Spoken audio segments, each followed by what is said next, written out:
Because basic stuff like this, you got to have it where it's going to be fine with you on their back while it's happening too. It can't just be only if that's on there. They've got to be fine with you on there while that's flapping about. And you might find that some horses it takes a bit longer. I'm a little surprised with her first reaction. She seemed a little bit scared and worried about it. But it hasn't got anything in it yet, so see what happens once it gets something in it. Now this is the opposite side, so let's see what happens. She could have a worse reaction on this side. That way. Up. Get up. And she kind of did a little bit of a skip. Yep. Forward. Get up. Up. And ask her to trot. Problem is, if you don't push the envelope, you won't know. So we need to make her experience. And that's flapping around like crazy and she doesn't seem to give a shit. That's pretty good. There we go. Now, take that off. And we'll try directly behind. And this is the one that may be the scariest for her. Because this is flapping. And I might even not do it up. I might even just let it sit. And then if she needs it to come off, it can come off. I might just let it hang slightly there. Because sometimes you'll need a fast release. Quick release. So if she had a swag or something on the bum, she would have to deal with that being right there. So let's try. Now it might drive her forward. Not exactly in the middle of her bum, but not.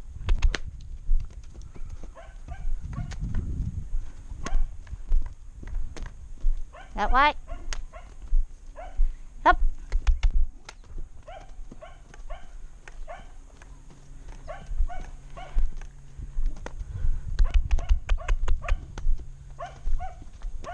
And if it falls, and it's going to probably fall in a second, and whoa, it may spook her more that it falls than if it doesn't fall. So it's now twisted back round here. So now we're going to try something else. We're going to try maybe here to there. No, maybe we'll go back to the original and we'll pop a water bottle in and we'll see how that helps, whether that's working.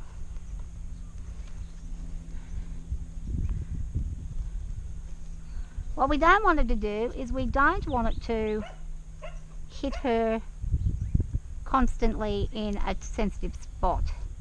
So this area here, we don't want her to constantly hit in that.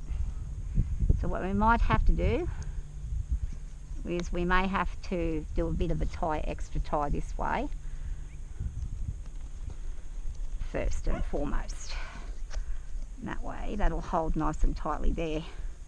Sometimes you just got to adjust things just so the horse is successful. You can probably hear her licking and chewing right there. Doing very well. Going to grab a water bottle.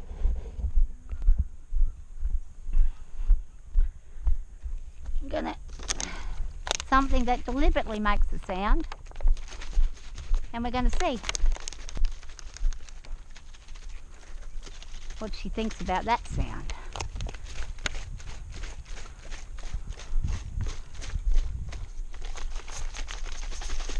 Let her see that it's nothing really scary. It's just some water. Let her smell it. Oh, what's in there? And look, I'd rather her freak out now than freak out later. So let's do it.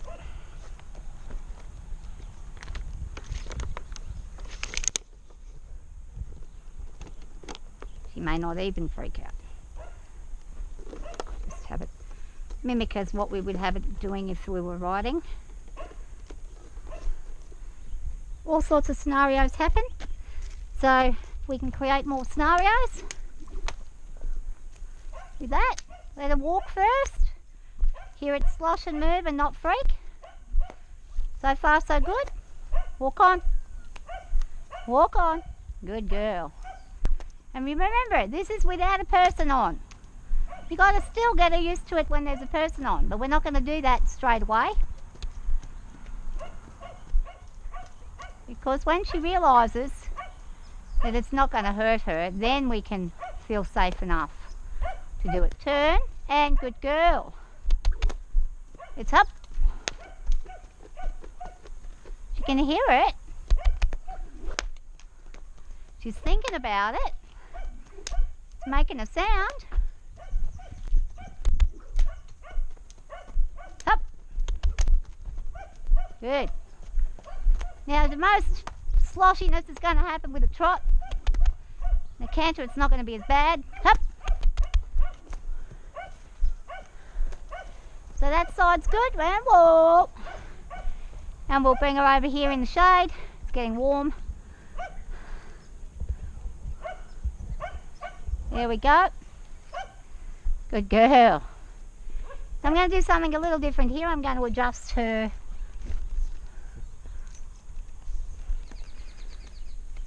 saddle. So there's a bit more pressure there.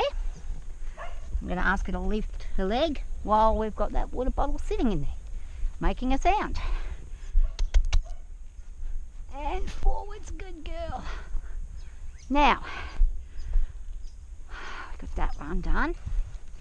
We'll pack this in and then we'll ask her to flop that water bottle around again before we change sides.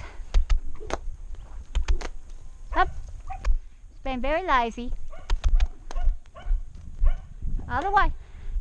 And go the direction she dislikes the most.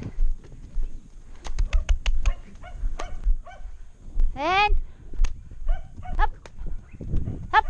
It's getting your canter. Come on. Good.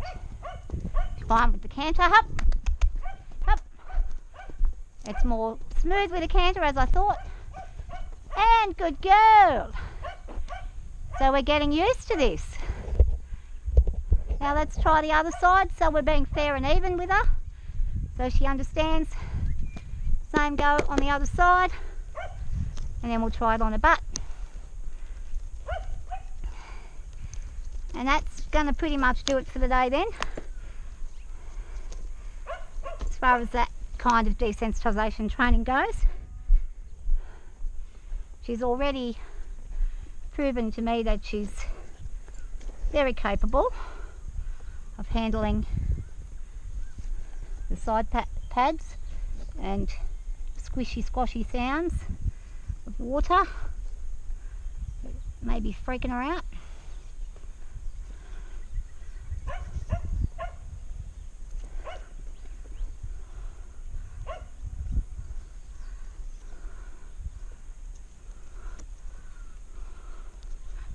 And again,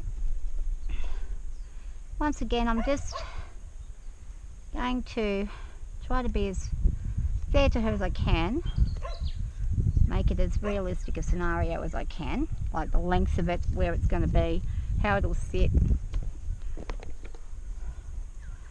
Might go up a little bit there, it's in a different spot, and we'll ask her to handle this side. Come on. Up. Good girl. Hop, hop. Energy and go. And hop. Hop. Hop. Hop. A little less happy with that side. Hop. You can see it bounce. That's pretty darn good. Saddlebags aren't supposed to flop everywhere like that either, but they can. So the way that I've got it is actually very good at desensitising and getting her to understand. Turn. Come here. Turn. Now we'll try the bum. On the back. Good girl. And see how we go.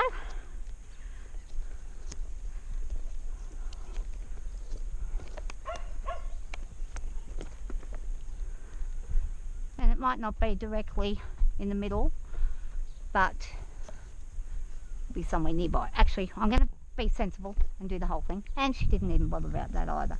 So she's being really bloody good. I'm pretty happy with her taking this in her stride and not freaking out. This is going to be... Whoop, there's a fly. Hang on, we'll go from this side first. Make sure that fly's not getting in the way. And I'm just slapping it on. I'm not doing much dramatic stuff here.